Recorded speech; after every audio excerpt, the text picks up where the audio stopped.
हिंसा की आग में जल रहे अमेरिका को बचाने के लिए राष्ट्रपति डोनाल्ड ट्रंप ने सख्त फैसला लिया है। उन्होंने राजधानी वॉशिंगटन समेत दूसरे प्रभावित राज्यों में नेशनल गार्ड की तैनाती के आदेश जारी कर दिए हैं।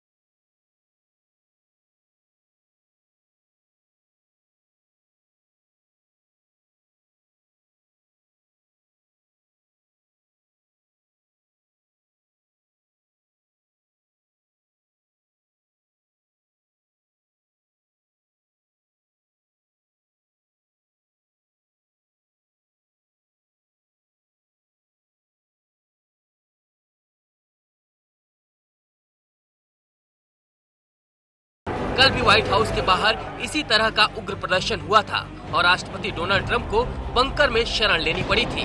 बढ़ते प्रदर्शन को देखते हुए अमेरिकी सरकार ने कई राज्यों में कर्फ्यू लगा दिया है। उधर उग्र प्रदर्शनों से नाराज ट्रंप ने नेशनल गार्ड की तैनाती का फैसला भी किया है।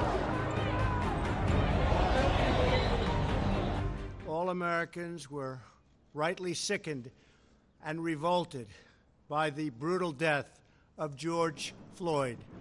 My administration is fully committed that for George and his family, justice will be served.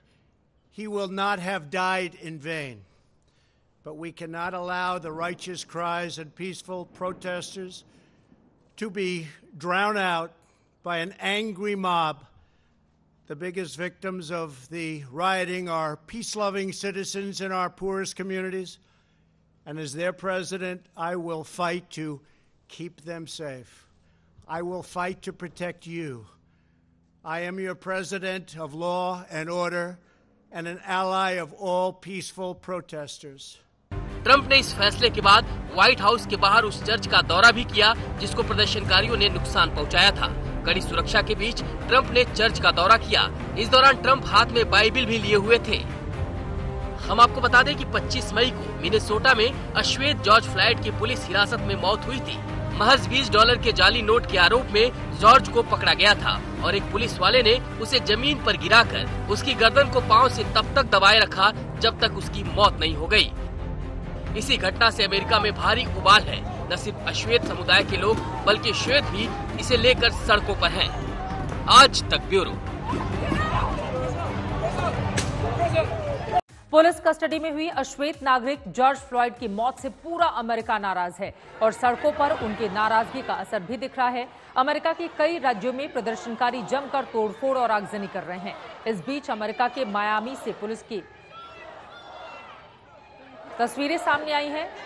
उग्र प्रदर्शन के बीच मायामी में पुलिस ने जिस तरह की विनम्रता का प्रदर्शन किया उसकी जितनी तारीफ की जाए कम है।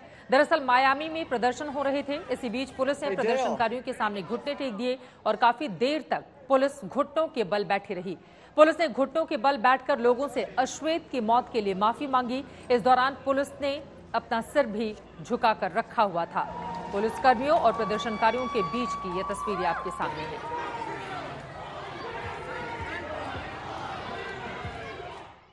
अमेरिका में अश्वेत शख्स की पुलिस हिरासत में मौत पर हो रहे प्रदर्शनों की आंच कई देशों में फैल गई है। न्यूजीलैंड, नीदरलैंड, ब्रिटेन जैसे कई ऐसे देश हैं जहां इस घटना का विरोध हो रहा है।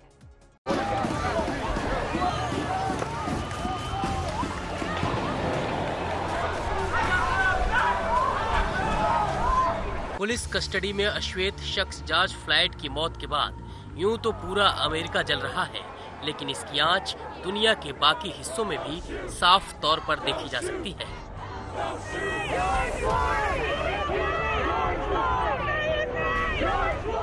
हम आपको दुनिया के उन 4 देशों की तस्वीरें दिखा रहे हैं जहां सड़कों पर हजारों की संख्या में लोग उतरे और इस घटना के प्रति नाराजगी जाहिर की। अमेरिका में हुई इस घटना की खूब आलोचना भी हो रही है। न्यूजीलैंड की प्रधानमंत्री जेसिंडा अर्डर्न ने भी इस घटना पर दुख जताया है। न्यूजीलैंड के प्रधानमंत्री ने इस दौरान लोगों से शांतिपूर्वक प्रदर्शन करने की अपील की है। न्यूजीलैंड में भी लोग अमेरिका में हुई इस घटना के खिलाफ प्रदर्शन कर रहे हैं।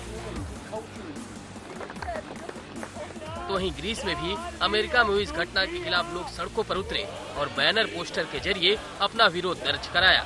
इस दौरान आतिशबाजी कर प्रदर्शनकारियों ने अपनी नाराजगी भी जाहिर की। अमेरिका में चल रहे हंगामे का असर नीदरलैंड में भी देखने को मिला। यहाँ श्वेत और अश्वेत दोनों समुदायों के लोगों ने एकजुटता दिखाई और अमेरिका में हुई इस घटना की घोर निंदा की।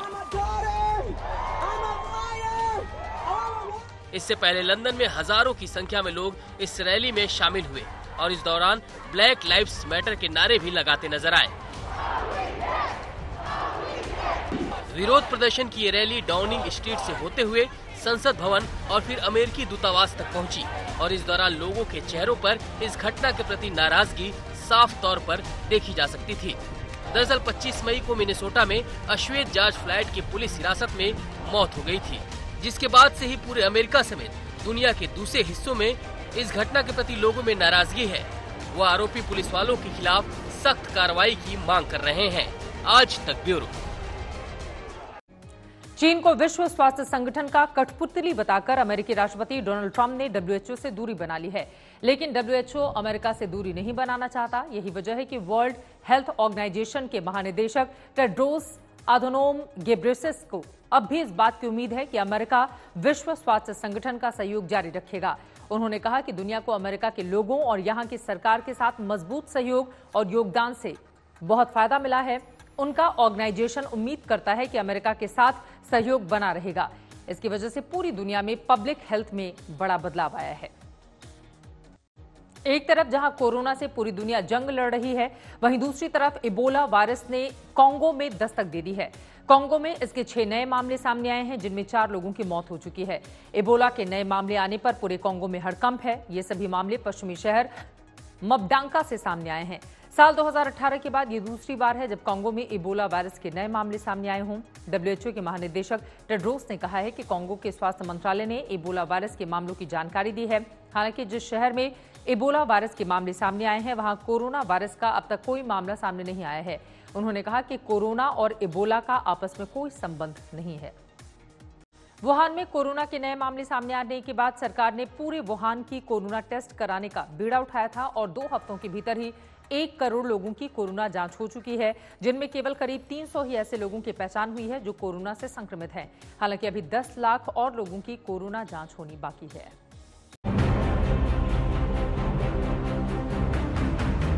ये तस्वीरें उसी वुहान की है जहां से कोरोना वायरस पूरी दुनिया में फैला। अब पूरी दुनिया इस खतरनाक बीमारी की चपेट में है, जिसके बाद से ही लगातार वुहान चर्चा का विषय बना हुआ है। दरअसल करीब 2 हफ्ते पहले वुहान में कोरोना वायरस के 6 नए मामलों की पहचान हुई थी, जिसके बाद से ही चीनी प्रशासन ने पूरे वुहान की कोरोना जांच का फैसला लिया था, वो भी महज कुछ दिनों में। अब करीब 2 हफ्ते बाद चीन ने 1 करोड़ 10 लाख जनसंख्या की आबादी वाले इस शहर के करीब 1 करोड़ लोगों की कोरोना जांच पूरी कर ली है और इस दौरान केवल 300 ऐसे लोगों की पहचान हो पाई है जो कोरोना से संक्रमित हैं, पर उनमें कोरोना के लक्षण नहीं हैं। और इस दौरान केवल 300 ऐसे लोगों की पहचान हो पाई है जो कोरोना से संक्रमित तो हैं, पर उनमें कोरोना के लक्षण नहीं हैं। चीन के national centre for disease control and prevention ने इस परिणाम को काफी सकारात्मक बताया है। उनके मुताबिक ये आंकड़े बताते हैं कि वुहान अब सबसे सुरक्षित है। महज 14 दिनों के भीतर ही चीन अपने पूरे एक शहर की कोरोना जांच कराने में कामयाब रहा है, जबकि चीन, अमेरिका और रूस को छोड़कर दुनिया का शायद ही कोई ऐसा देश होगा जहां 1 करोड़ से ज्यादा लोगों की कोरोना जांच हुई होगी। एक तरफ पूरी दुनिया कोरोना वायरस के कहर से लाचार है, वहीं चीन बहुत पहले ही इस बात का दावा कर चुका है कि चीन में कोरोना वायरस काबू में है और चीन के आंकड़े भी इस बात की तस्दीक करते हैं, क्योंकि जिस चीन से कोरोना वायरस पूरी दुनिया में फैला, वो संक्रमितों की कुल संख्या के मामले में अब और गिरकर 17वें नंबर पर जा पहुंचा है। आज तक ब्यूरो। दुनिया के बाकी देशों की तरह थाईलैंड भी कोरोना वायरस वैक्सीन बनाने की रेस में है।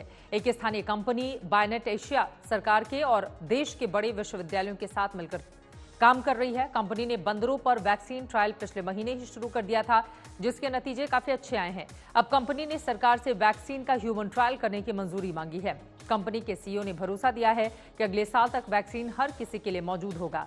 थाईलैंड के अलावा दुनिया भर में करीब 100 कंपनियां या संस्थाएं हैं जो कोरोना वायरस वैक्सीन बनाने में जुटी हुई हैं। हालांकि अभी तक किसी को भी इसमें कामयाबी नहीं मिली है। वैश्विक महामारी कोरोना की चपेट में पूरा ब्राजील है। हर रोज हजारों नए मरीजों की पहचान हो रही है, सैकड़ों लोगों की जान जा रही है। मुश्किल की इस घड़ी में कलाकारों का एक समूह उन लोगों को श्रद्धांजलि देने के लिए पहुंचा जिनको खतरनाक कोरोना वायरस ने अपना शिकार बना लिया। सफेद ड्रेस में सैकड़ों की संख्या में लोग एक जगह जमा हुए और हार्ट शेप वाले लाल गुब्बारे आसमान में उड़ाकर उनके प्रति अपनी संवेदना जाहिर की।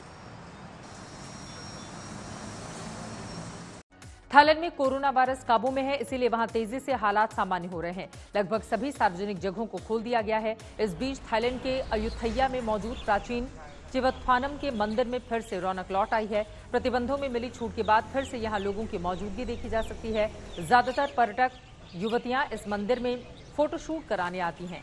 लंबे इंतजार के बाद जब एक बार फिर से मंदिर के दरवाजे खुले तो खूबसूरत परिधान में सजी लड़कियों का फोटोशूट यहां पर देखा जा सकता है। थाईलैंड में केवल 3000 से ज्यादा लोग कोरोना वायरस से संक्रमित हुए हैं, जबकि 57 लोगों की मौत हो चुकी है। दुनिया आज तक में बस इतना ही, लेकिन हर बड़ी खबर के लिए आप देखते रहिए आज तक।